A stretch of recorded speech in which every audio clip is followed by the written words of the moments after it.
You're still watching One Slaughter News Central. Thank you for staying with us.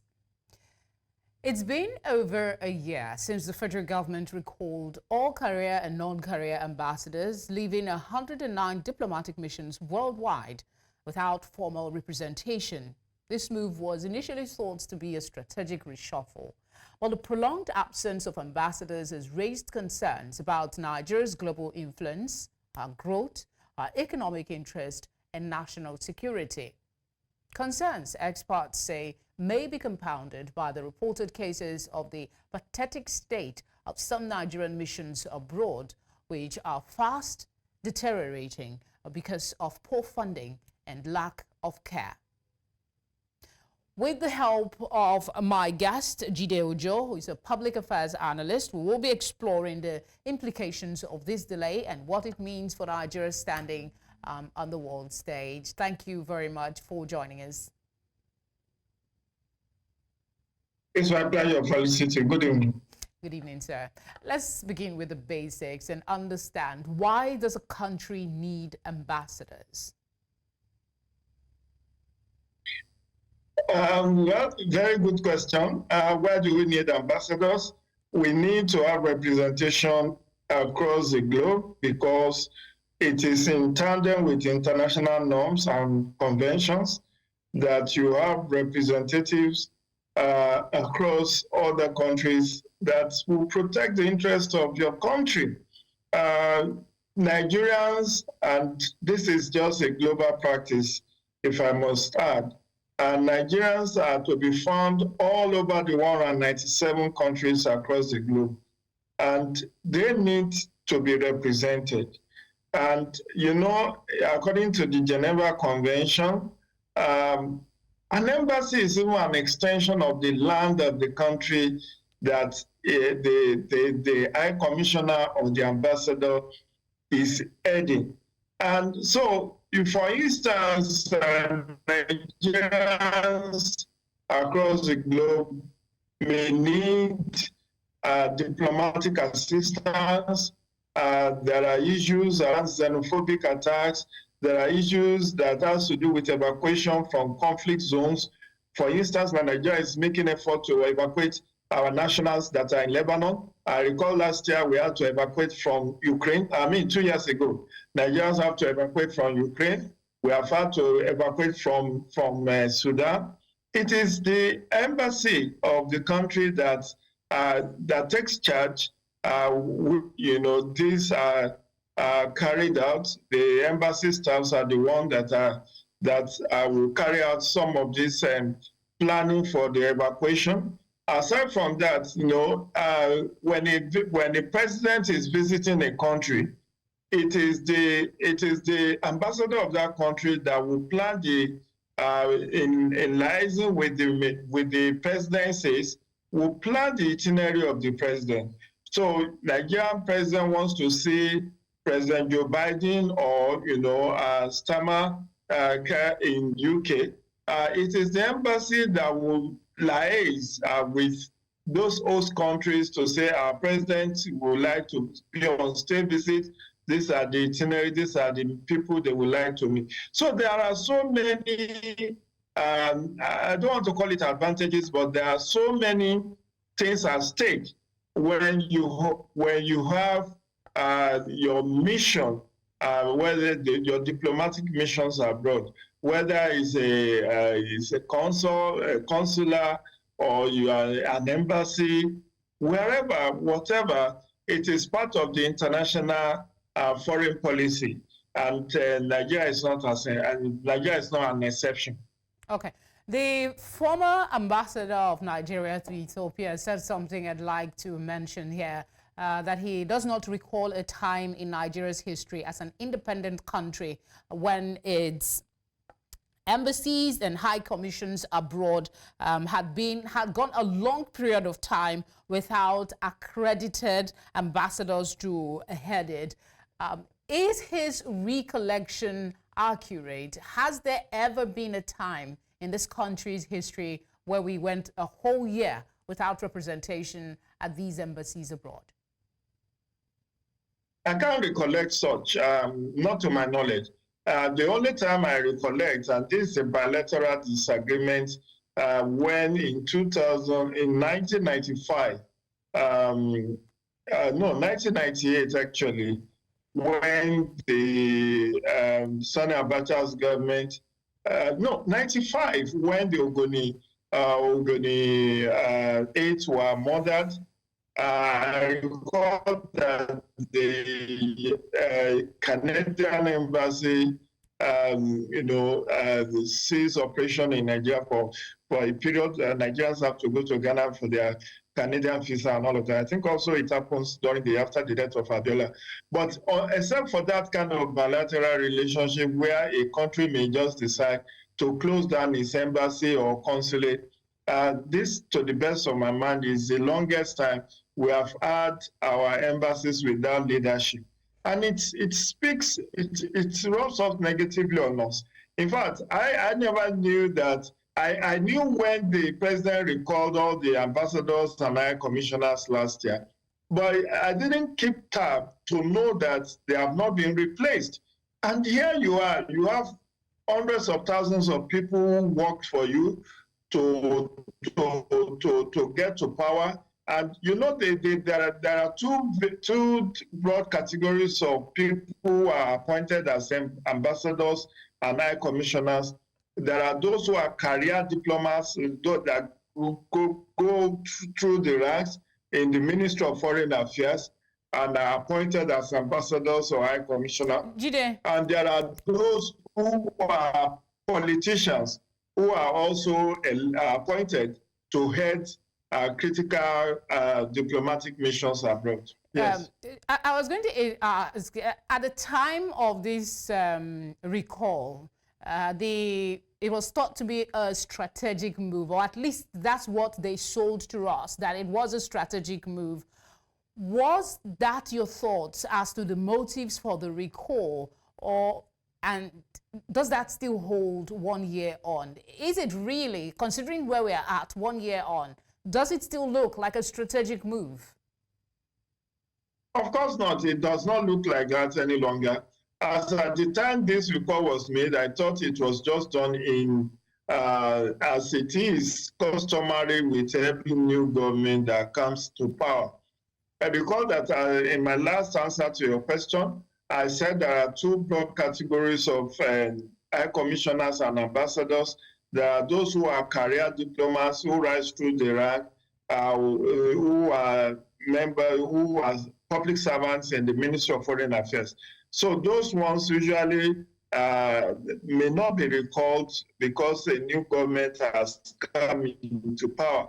But the politicians who are appointed as ambassadors or high commissioners, you may say, oh, okay, the former president had his own henchmen posted to some key diplomatic missions. So you want to have your own people who you believe in manning those ministries, those embassies. So for that reason, you can recall some of those already appointed by your predecessor. So as at last October, when this recall was first announced, I thought it was in tandem with political moves of the new governments to reshuffle and to appoint people that they want, just like the case of Minister of Foreign Affairs, Tuga, who happens to be a new sheriff on that beat because of the victory of President Bola Tinubu. But 1 year down the line, I think maybe the president has not been briefed about this lacuna or these vacancies, because I knew even if he doesn't want to give to non-politicians, there are 1,001 people who work for him who are looking forward to this kind of appointment as a compensation. Although I must say that whoever is representing us should be people who will get there on merit. Jide, he said, I mean, on a normal day, we say ignorance is not an excuse in the court of law. You need to educate yourself. When you say the people, his people might not have brought to his attention the lack of ambassadors across the world. But talk to us more broadly on the implications of Nigeria not having ambassadors for over a year. While you are thinking about that, I'll just add to it that earlier in May, the Foreign Affairs Minister cited a lack of money as the main reason for the government's failure to appoint ambassadors. This doesn't make us look good either, does it? I'd like to know your perspective here.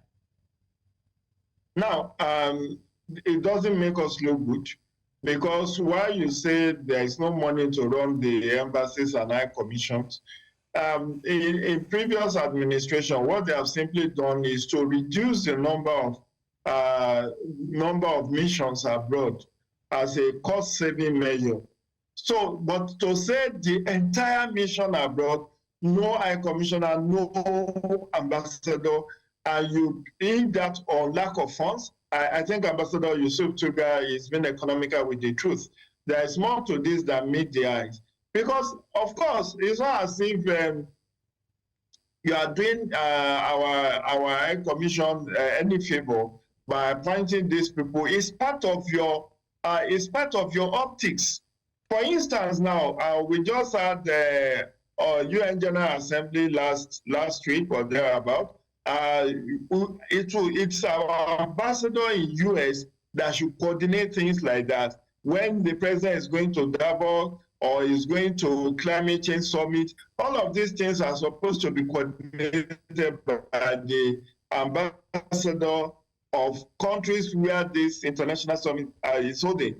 Even the recent trip to China, the one they made to Dubai and all of that. So the fact that, Nigeria is just one country that the global community respects so much. And we cannot say we will not appoint ambassadors because of paucity of funds. It rankles me. It's unbelievable. It's incredible to say that you will not have a diplomatic mission abroad because you do not have money to fund these embassies. The right thing would have been to reduce the number. If you cannot have diplomatic missions in 109 countries, you can decide to have it or to close some, and then there are ambassadors that oversee more than one country. So it's happened before that one ambassador can oversee 2-3 countries as a cost-saving method. But to now say you don't even have money at all to run diplomatic missions abroad, it stinks. It stinks to high. And it shows how much we value our international outlook. Because even smaller countries than us are funding their diplomatic missions abroad. Countries that are not as endowed as we are. Okay, we said there is no money, but the president will afford to buy a new presidential jet that was not budgeted for in 2024. It was nowhere in the budget. And yet the president was able to fish out the money to buy a new presidential jet for himself when it is time to complete the vice president's lodge with over 21 billion. They could source for that money to complete the vice president's lodge.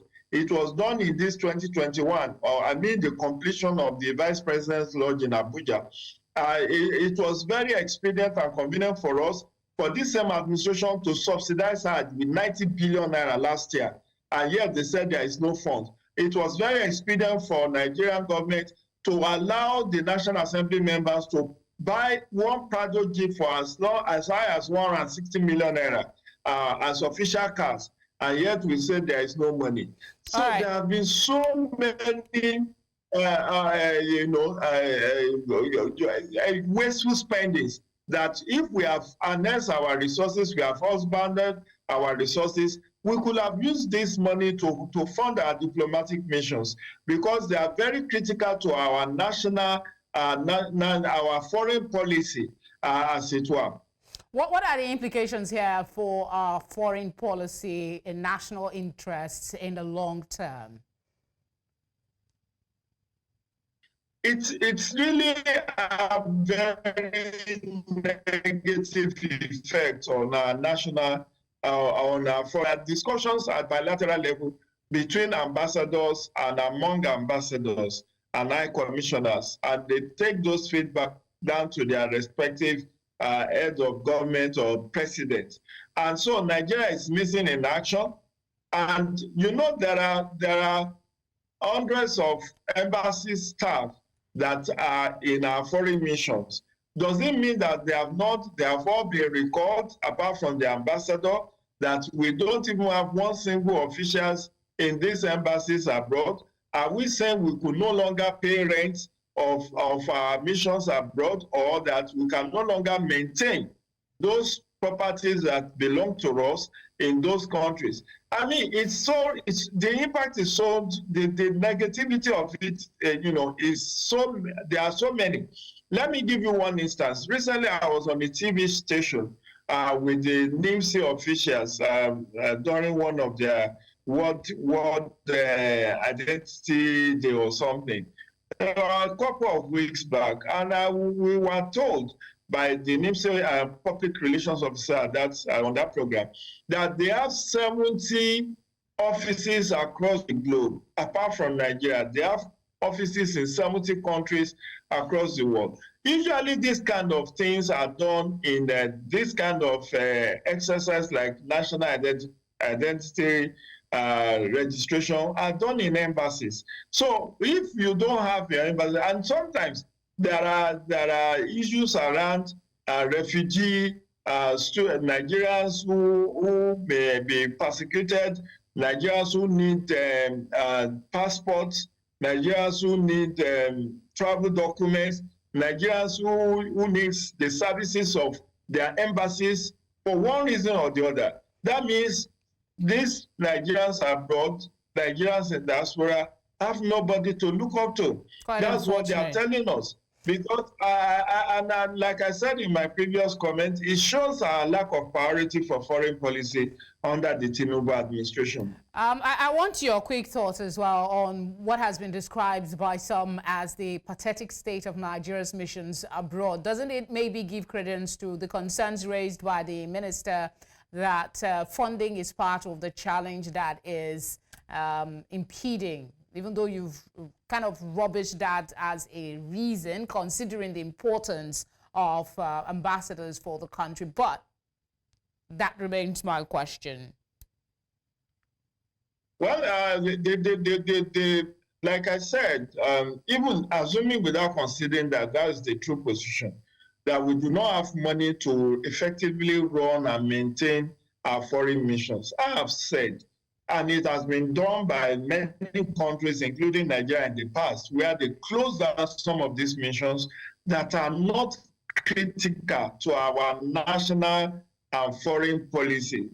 It doesn't mean that you must have offices or embassies or high commission in 197 countries of the world. No, you can choose and make a choice of where to have, particularly when you want of resources that you need. You can prioritize your embassies that you want to open, and nobody will force you to it. But not to have ambassadors at all in the last 1 year rubbishes the international image of this administration. Yeah, Jide, I'm told we have less.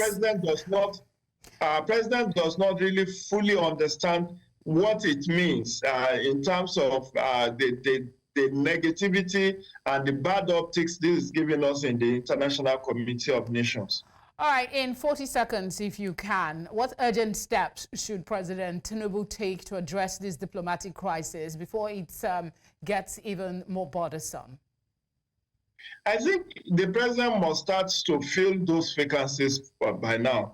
They can do it. He can do it in phases. It could be, there are diplomatic embassies and missions that are very germane, like those of Europe, America, and critical ones. He can do it in batches, maybe a batch of 20, a batch of 50, and say, okay, for the first batch of 50, these are key embassies that we want to send our ambassadors to. Then wait till more money comes, and then you can do the second phase and all of that. And by the way, we have said repeatedly that we need to reduce cost of governance. There are so many ministries, departments, and agencies already operational in Nigeria that are not needed.